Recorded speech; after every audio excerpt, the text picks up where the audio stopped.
Last night I watched Nirvana, the band, the show, the movie. I know that's a mouthful, but legitimately this could be a comedic masterpiece. And I know that sounds hyperbolic, but so many people were saying that after festivals. It currently has an 100% on Rotten Tomatoes, so I was very intrigued.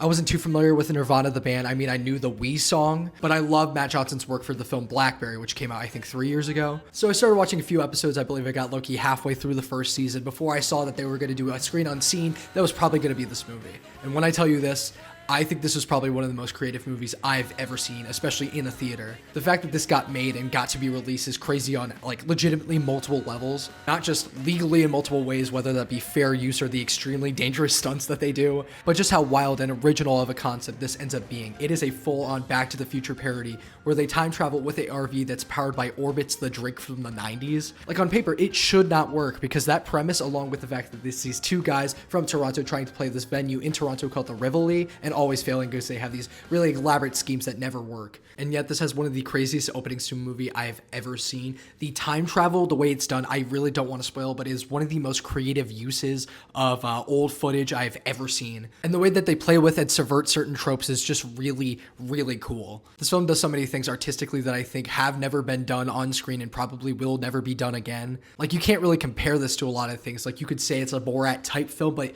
it really is not. It is so much more than that. And of course, it's fucking hilarious. I cannot spoil anything because the gags are just way too good. And I think that's service to the editing of this film. It is so punchy and just so good for a movie. I believe it's only like an hour 40. And my jaw was actively open during most of the third act. And it's just so cool. And by the time the movie actually ended, I was like kind of emotional that it had ended. Like, in a world that seems so creatively drained, especially with the threat of AI, something like this really should give people hope in like art again, which is it's such a strange thing to say. And I always say all movies are art, but this is just a different level. If you've seen the show, if you haven't seen the show, I really recommend it to low-key everybody. You can go in without knowing a goddamn thing. And I've had people tell me that and they still absolutely loved it.